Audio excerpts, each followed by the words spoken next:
નમસ્કાર મિત્રો, હું આપનો હાસ્ય કલાકાર નરેન્દ્રસિંહ વાઘેલા મારી યુટ્યુબ ચેનલ લોક સાહિત્ય ગુજરાતમાં આપ સૌનું હાર્દિક હાર્દિક સ્વાગત કરું છું.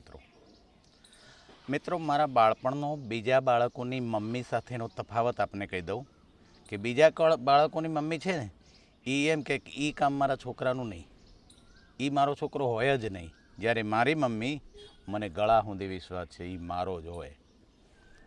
પરણેલા પુરુષ પારખું અને જ્યોતિષ જેવા હોય છે. પરણેલા પુરુષ પારખું અને જ્યોતિષ જેવા હોય છે. એ રાશિફળમાં માનતાય નથી ને જોતા પણ નથી.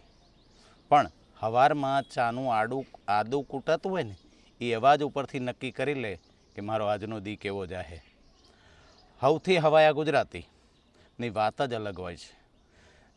નાસાના અમેરિકાવાળા કરોડો રૂપિયાનો ખર્ચો કરી અને ગ્રહો શોધે છે. નાસામાં જઈ અંતરિક્ષમાં જઈ અને ગુજરાતી બ્રાહ્મણો આયા હેઠે બેઠા બેઠા 101 રૂપિયામાં ગ્રહોની દશા અને દિશા બંને ફેરવી નાખે છે. ત્યાં ઓલે ગોટો વળી જાય છે. મંગળ ક્યાં ગયો એ ગોતવામાં એમને ફરી ફરી ધક્કા થાય છે. બહુ મોટા હોર્ડિંગ ઉપર એક મિક્સર સાથે એક સુંદર સ્ત્રીનો ફોટો હતો અને સ્ત્રી અને પુરુષ મોર્નિંગ વોકમાં નીકળેલા.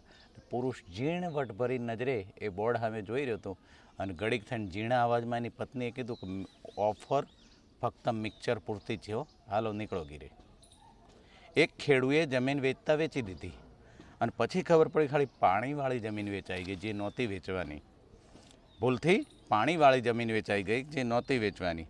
અને પછી ગયો વકીલની પાસે, વકીલને જઈને કે સાહેબ મારે આ પાણીવાળી જમીન વેચવી નહોતી ને ભૂલથી વેચાઈ ગઈ, પાછી મેળવી દો. તો વકીલ કે 1 વર્ષથી વેચી, હવે પાછી તો ન મળે. તો કે સાહેબ પાણી મળે? તો કે આ પાણી મેળવી દઉં. તો કે પણ મારી 5000 રૂપિયા ફી થાય. કારણ વકીલ તો પેલું એ જ કહે ને. તો કે કાંઈ વાંધો નહીં, 5000 રૂપિયા ફી દઈશ પણ મને પાણી પાછું મેળવી દો. હવે ઓલ્યાએ વકીલે સામે ખેડૂતને નોટિસ દીધી ને કોર્ટમાં કેસ દાખલ કર્યો કે ભાઈ જમીન વેચી છે, પાણી કે કૂવો વેચ્યો નથી અને દસ્તાવેજમાં ક્યાંય એનો ઉલ્લેખ પણ નથી. માટે કૂવામાંનું પાણી લેતા નહીં, એ મારું છે એવા મારા ક્લાયન્ટનું કહેવું છે. હવે ઓલ્યો કે હું જાણો કે મરી ગયા ને, પાણી હાટું તો જમીન લીધી હતી. એ વકીલ પાસે ગયો અને એણે વકીલને જઈને કીધું સાહેબ આમાંથી બચાવો, કારણ કે આ તો જમીન તો પાણી હાટું લીધી હતી અને ઓલ્યો માણસ એમ કહે છે કે પાણીનો કૂવો મારો છે. તો વકીલ કે પણ 10,000 રૂપિયા ફી થાય. એટલે ઓલો કે 11,000 દીધા.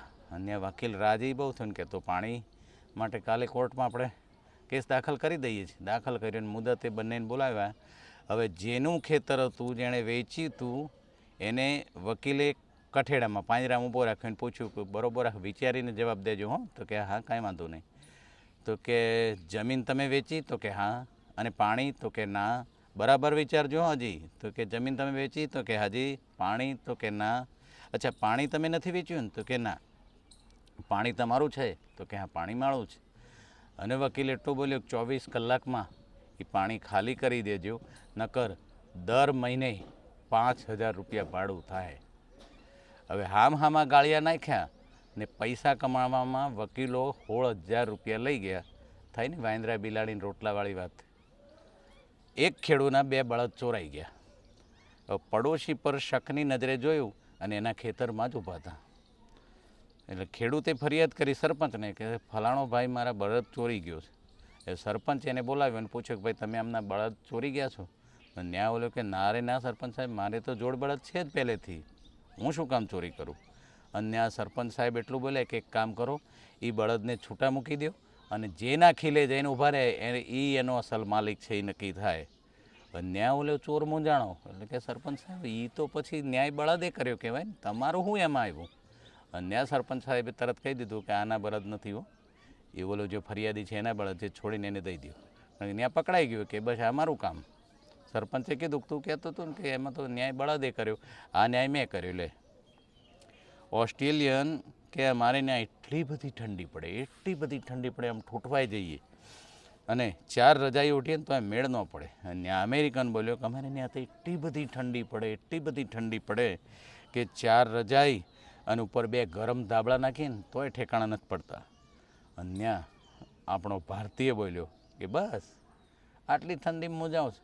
અને અમારે ત્યાં એટલી બધી ઠંડી પડે, એટલી બધી ઠંડી પડે, એટલી બધી ઠંડી પડે કે રાતના સૂતી વખતે નાકમાં 2 હાંઠેકડા હરેકડી ભરાવીને હોઈ જાઓ ને તો સવારમાં ખારા ટેસ્ટવાળી ગુલ્ફી 2 બાર આવે અને એ ટેસ્ટ કરવો હોય, ચાખવી હોય તો તમારે અમેરિકાથી ભારત સુધીનો ધક્કો થાય.